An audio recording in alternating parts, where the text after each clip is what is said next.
vela Abraham Davida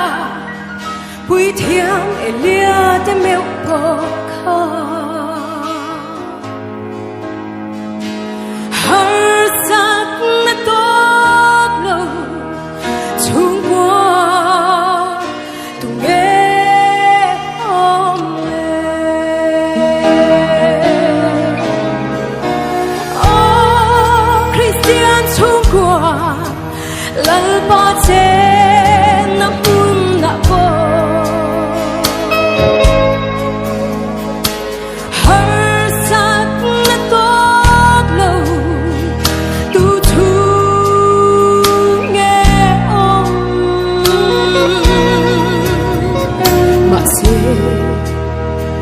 lungai mitui kara po ang rin chan hi ngai lo thiri ang lo cha thar le chi Krista lal berna chung qua bê xin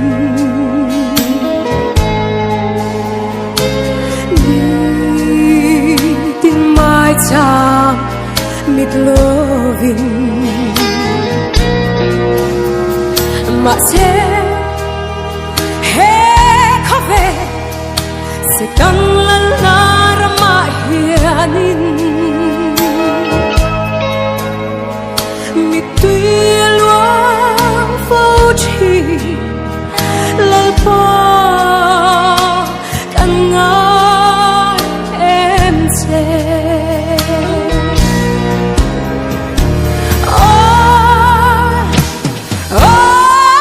Christian chu qua lal pa che na pun na po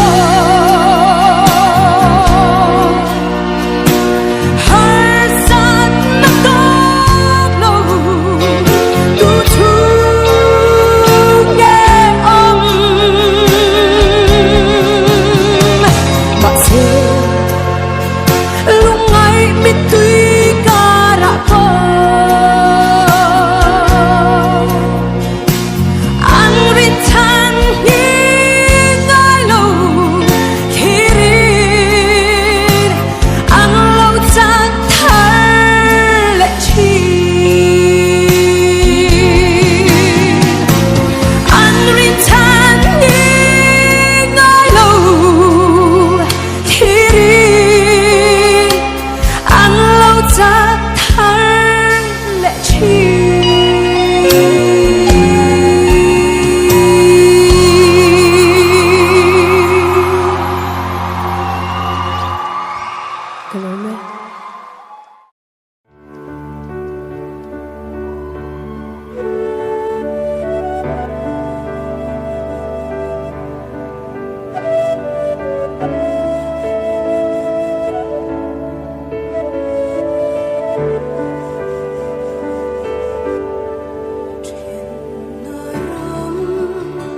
lắm chú cả thiệt chi oanh tim cả then lòng ngày tra in chen lo na ram ma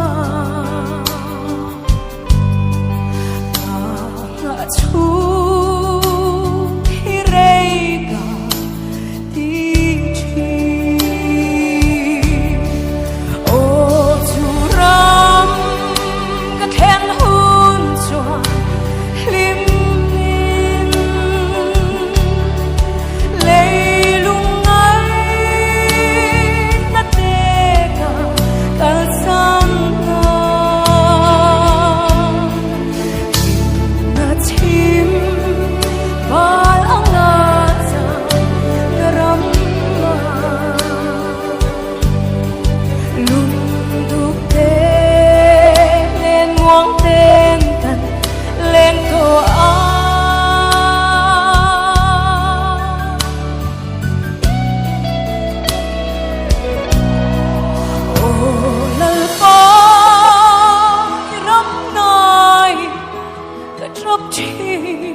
cần gì cả hiền lâu xanh lệ là cần gì cả hiền lâu xanh lệ là cần ngài thế cần ngài thế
Hãy subscribe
Racua soi turnei lo fa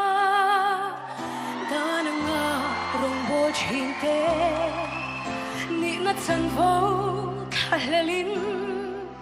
Thang chat lo itung chin mo Hey shala Ako tu se tuar na kha Kan thi sen qua la lungai Sak me la dar zam la ve Lunga na anei la ve Kan salin na on asin Mangai na vang na tuar chu I haider don em ni Wal pau na lam chuang pui so Van pasal chati kong ani Wakturani ring lola Maniral na bunani Soy moy na ang thong rei Lom tu mela boto ang An te dong Mi shing fa pa gió anh đi xin luôn vui lìa mình đai về rộ lên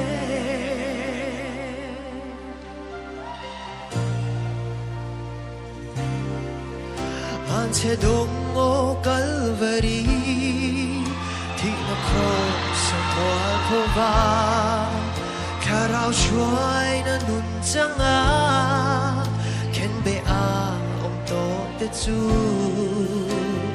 khovel ka ti shan in na om to a ti sadana nun lovin laldanin na puerto a at lo cross gong zo i cha na rua madai zelan karabalom manui nun na lalu ku malan Kula long chua pui so van pasal cha te kong ani ngom turani ring lo la ma ni ral na bulani soi moi na ao thong re i long tu be la po to a an che dong mi shin fa pa kong zo an ni e shin bu vui lia mi dai ve ro le ja na ruang su dai la la so la tui pa la ri chen ta ka cross to se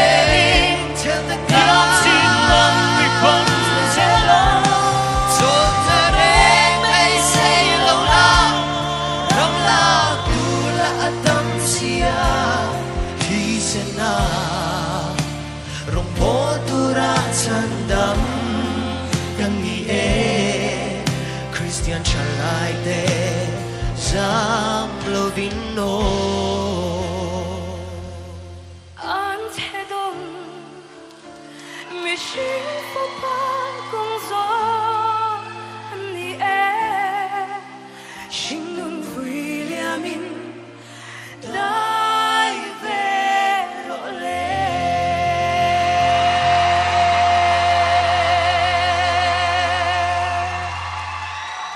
Paro Piverose.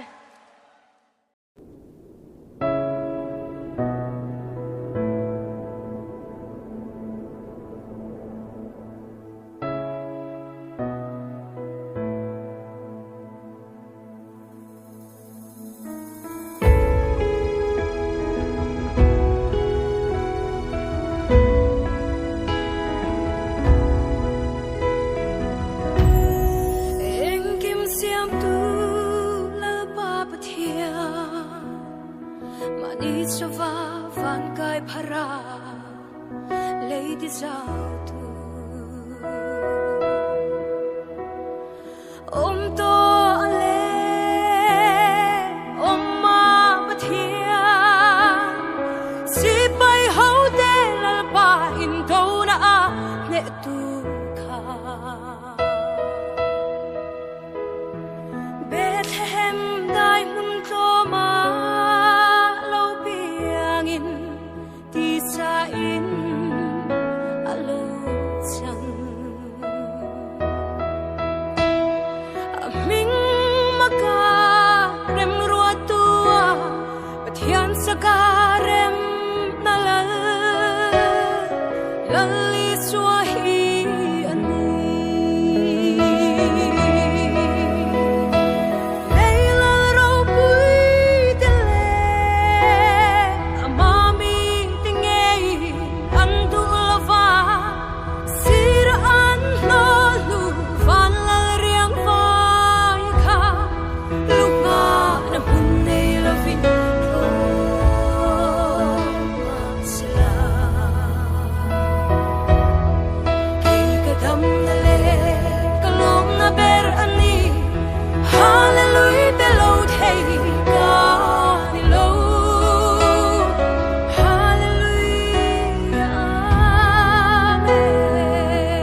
kan phak nin lo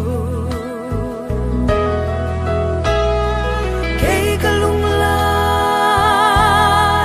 dam na ani lay le van la riang vai hun lom ber asal ka